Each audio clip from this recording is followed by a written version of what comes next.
now entered a second month, and while we're working at pace for de-escalation and peace, it is now clear that the impact of this war will affect the future of our country. So today I want to reassure the British people that no matter how fierce this storm, we are well placed to weather it, and that we have a long-term plan to emerge from it a stronger and more secure nation. First, let me say once again, this is not our war. We will not be drawn into the conflict. That is not in our national interest.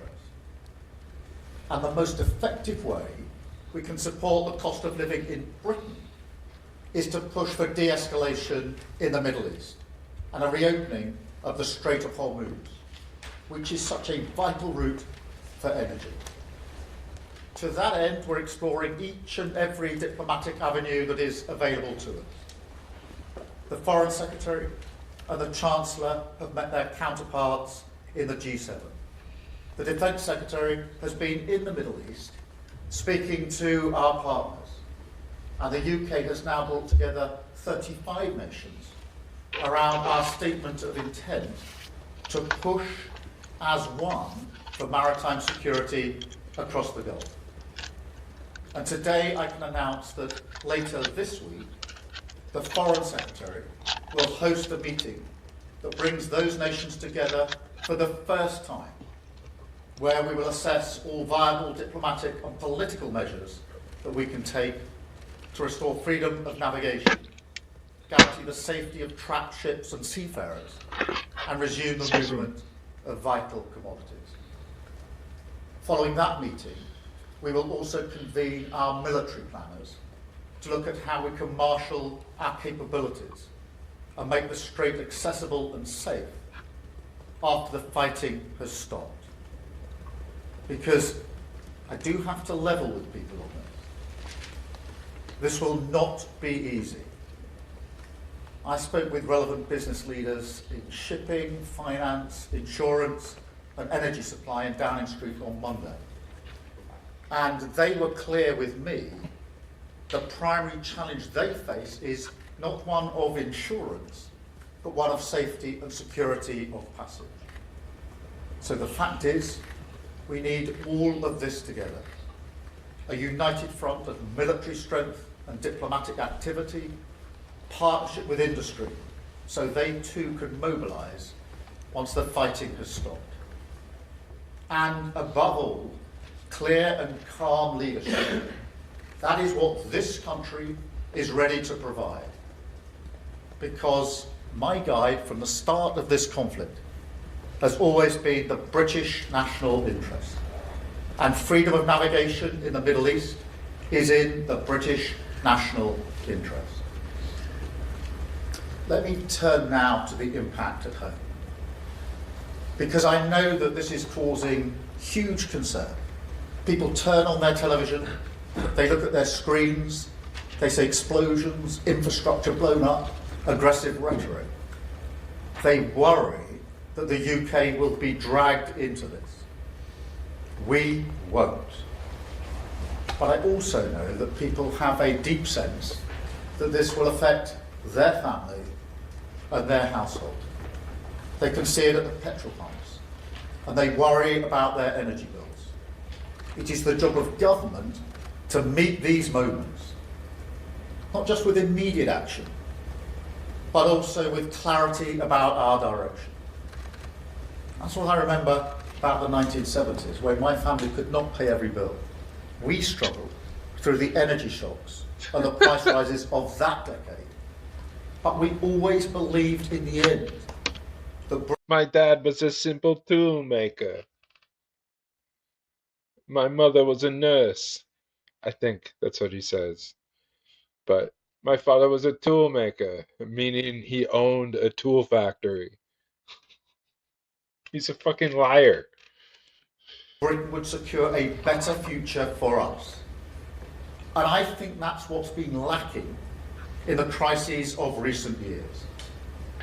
And I'm not prepared to ask the British people once again to go through a crisis, come out of it, and say, business as usual, back to the status quo. So on our economy, on our energy, and on our defence, this time will be different. We will make Britain a fairer and more secure country, because that hope is what is needed as the country comes together, and because how we emerge from this crisis will define us for a generation. So, as I set out a few weeks ago, we have a 5-point plan for the immediate crisis. We're cutting energy bills by over £100 per household today. We've extended the cut in fuel duty until September, and we're monitoring that situation daily. We're supporting people exposed to heating oil rises, setting aside £53 million for that.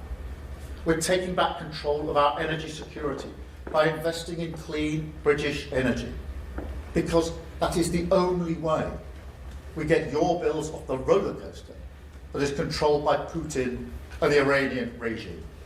And frankly, I'm sick and tired of your energy bills fluctuating up and down because we're on the international market, when if we took control of our energy and had homegrown renewables, we could stabilise your bills. And finally, as I say, we'll continue to push for de-escalation in the Middle East.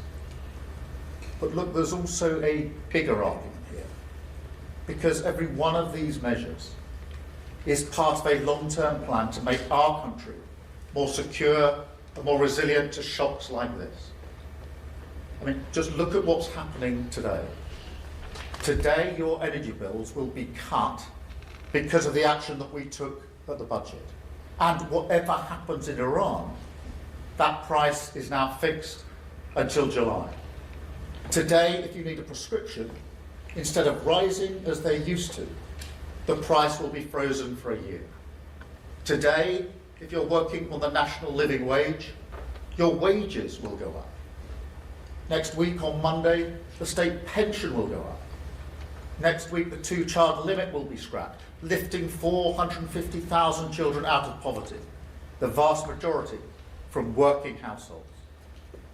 And next week, the biggest strengthening of workers' rights in a generation will become law, a huge boost to the economic security of working people. Now, some people may say, this isn't new, this was already planned. I mean, yeah, exactly. I don't know enough about British politics, but it's like, it very much sounds like they're giving them crumbs and announcing it in the worst possible situation, right? He's being politically expedient in the moment where there's like a dire economic situation. So he's just like, here, have some crumbs.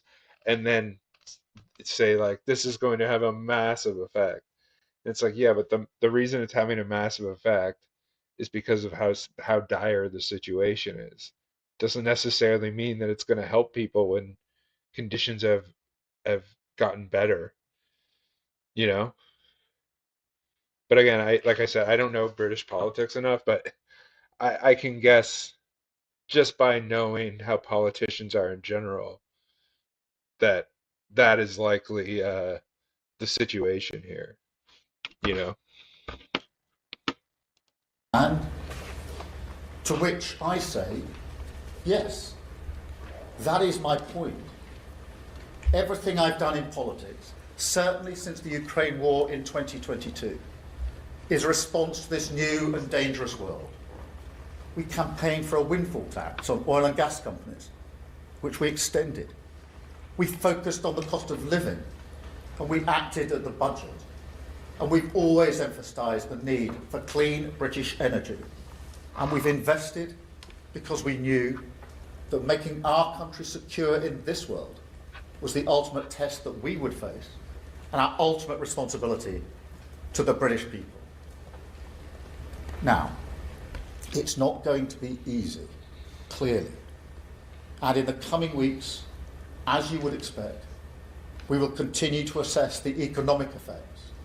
We will continue to stand up for the British national interest. and we will continue to do what we must to guide our country calmly through this storm. However, it is increasingly clear that as the world continues down this volatile path, our long-term national interest requires closer partnership with our allies in Europe and with the European Union. Now we have made progress on this front, on agriculture, electricity, emissions trading and more. But as the Chancellor has rightly pointed out, Brexit did deep damage to our economy, and the opportunities to strengthen our security and cut the cost of living are simply too big to ignore. So, in the coming weeks, we will announce a new summit with our EU partners. And I can tell you that at that summit, the UK will not just ratify existing commitments made at last year's summit. We want to be more ambitious. Closer economic cooperation, closer security cooperation, a partnership that recognises our shared values, our shared interests, and our shared future. A partnership for the dangerous world that we must navigate together. A world where this government will be guided at all times by the interests of the British people. Thank you.